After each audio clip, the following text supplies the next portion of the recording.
Your 20s can be somewhat terrifying to say the least. And I know it's true for me because for the past 5 years, I've been doing things that I think I'm supposed to do, but it never really resonated with me. And I couldn't really figure out what exactly that I would rather be doing because I didn't know who I was. And most of us, when we are in our 20s, go through a phase of figuring out who we are. And a lot of the process we use nowadays is unstructured and trying different things until something sticks. But I think there's a better approach to this. To put it into perspective, think of yourself as a blank canvas when you're born. And every part of your life is a splatter of paint put on it. Your parents paint on it, your friends, your teachers, movies, culture, religion, social media. But at some point in your 20s, you ask the terrifying question, if all of that is stripped away, who am I really? And I asked myself that question last year when I realized I was making decisions that I couldn't really explain. I wanted certain things, but I didn't know if I wanted them because I really wanted them or because I simply inherited someone else's definition of what success and what meaningful life looked like. And this video is about the process I used to answer the question. It's not to become someone new, just to remember who I was and who I always have been. The first step was to figure out who I was when I was a child. Most people think remembering childhood matters because it's nostalgic, but I think it matters because it's the closest you'll ever get to meeting yourself before the world became so loud. Not perfect, not pure, just quieter. Instead of asking, what did I enjoy? I started asking,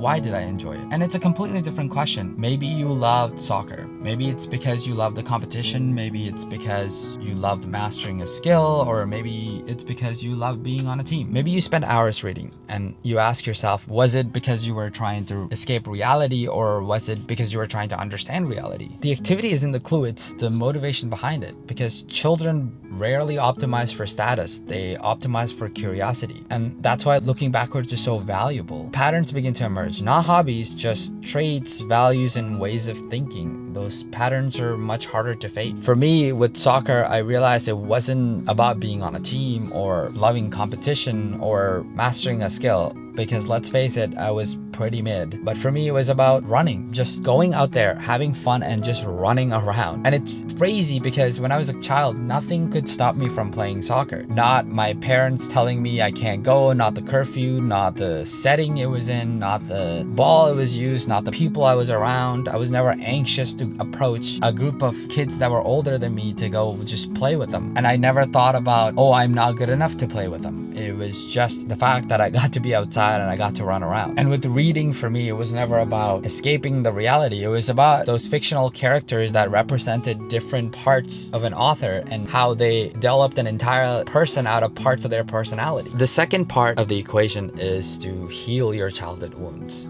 Not everything you do comes from you. Sometimes it comes from what hurt you. And that makes a huge difference. Sometimes the high achievers are high achievers because they genuinely love improving, but sometimes it's because it makes them feel like finally they deserve the love. Sometimes people become funny because they genuinely love making people laugh. Other times it's because making people laugh stopped conflict. Those look identical from the outside, but completely different internally. Same behavior, just different rationale. And that's why self-discovery isn't just about remembering your childhood, it's about understanding it. Ask yourself, what scared you? What made you feel unseen? When did you first feel like you weren't enough? And what did you start doing because of those? Healing isn't about pretending those experiences never happened. It's recognizing that survival strategies don't have to be a lifelong thing. The child who needed those behaviors isn't necessarily the adult who still needs them. The final part of the equation is asking yourself how much of your current life is actually yours. The world is constantly telling you who you are supposed to be and what a good life looks like. More money, more followers, more productivity, more recognition. And this is especially true with social media and how easy it is to develop the fear of missing out. How easy it is to get sucked into somebody else's world. None of those things are inherently bad, but they're just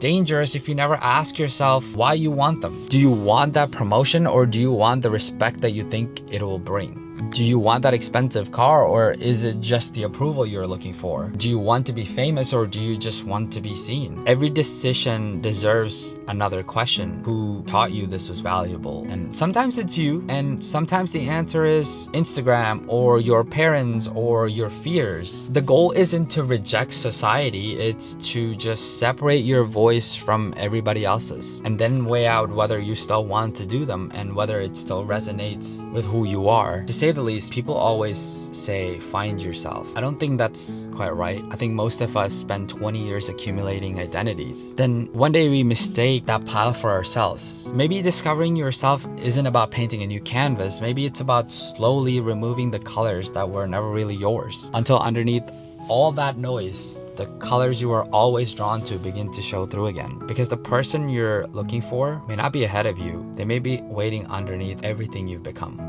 Think about that.